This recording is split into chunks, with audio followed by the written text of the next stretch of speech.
गुप्ता जी क्या पता क्या अभी थोड़ी देर पहले तो ओपन थे।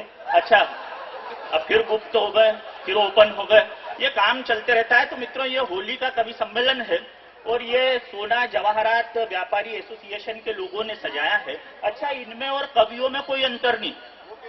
वो ऐसे भाई साहब, अरे क्या क्या स्टूडेंट है यार, प्रश्न भी करते हैं क्लास में। वो ऐसे कि भाई साहब ये देखो, ये सोना देते हैं, ये चांदी देते हैं, ये जवाहरात देते हैं और लोगों के तन को सुंदर बनाते हैं। और ये कवि रस देते हैं, छंद देते हैं, अलंकार देते हैं और लोगों के मन को सुंदर बनाते हैं। देखो, ये तन और मन का सामंजस्य है भाई साहब, ये तन और मन का सामंजस्य है। आप क्या है कि इंटरनेट के युग में जी रहे हैं और 100 चैनल को छोड़कर यहाँ बैठे हुए हैं।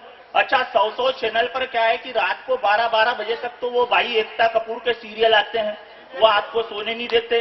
अच्छा, सुबह 5 बजे बाबा रामदेव की कहानियां, कथाएं और योग आपको उठा देते हैं। अच्छा, बाबा रामदेव के हुक्म भाई क्या है कि उनके जो योग से सबसे ज्यादा नुकसान हुआ वो झरण तेल वालों का नुकसान हुआ, क्योंकि वो जो झरण तेल था वो बालों को लंबा, काला, गहरा और घने करने के काम में आता था। मगर बाबा रामदेव ने तेल की छुट्टी कर दी। उन्होंने एक तरीका दे दिया कि आप अपने दाएं हाथ की उंगलियों से बाएं हाथ की उंगलियों को जब यूं यूं रगड़ते हैं तो बाल लंबे होते हैं, घने होते हैं, काले होते हैं। संदीप भाई, मैं पिछले दिनों पूना के रजनीश आश्रम में एक कवि सम्मेलन में गया। वहां ऐसी 2 बाइयां बैठी हुई थी, लाल भाई और फूलबाई बैठी हुई थी भाई।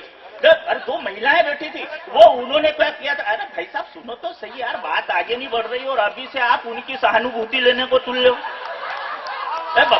बात सुनो। तब 2 महिलाएं बैठी हुई थी। एक महिला अपने दाएं हाथ के नाखूनों से बाएं हाथ के नाखूनों को रगड़ रही थी और दूसरी महिला ने अपने पूरे चेहरे पर दुपट्टा बांध रखा था। तो मैंने पहली महिला से पूछा कि क्यों भाई, तू ये क्या कर रही है? तो बहन जी ने उत्तर दिया कि भाई साहब, बाबा रामदेव ने कहा है कि नाखून रगड़ने से बाल लंबे, घने और काले होते हैं, मैं वही प्रयास कर रही हूं। मैंने दूसरी महिला से पूछा कि बहन जी, आपने ये दुपट्टा क्यों बांध रखा है? तो दूसरी महिला ने कहा कि ज्यादा उंगलियों को रगड़ लिया था इसलिए मूंछ के बाल आ गए।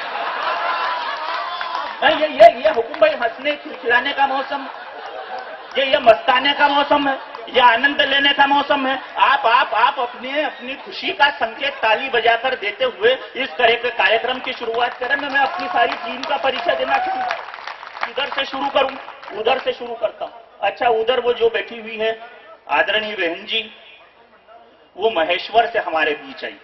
एक देवी अहिल्या की नगरी से दूसरी देवी अहिल्या की नगरी में आकर अहिल्या और अहिल्या के बीच तादाद में स्थापित किया है इस प्रमीला ने। और प्र क्या है भैया, क्या है संदीप भाई की प्र उपसर्ग, और ये जिसके पहले लगता है उसके अर्थ को बहुत बढ़िया कर देता है। जैसे सन्न, उसके आगे प्र लग जाए तो प्रसन्न। दोनों 2 अंत देख, ऐसे ऐसे अनेक शब्द आपको मिल जाएंगे। जैसे कट और उसके आगे प्र लग जाए तो प्रकट।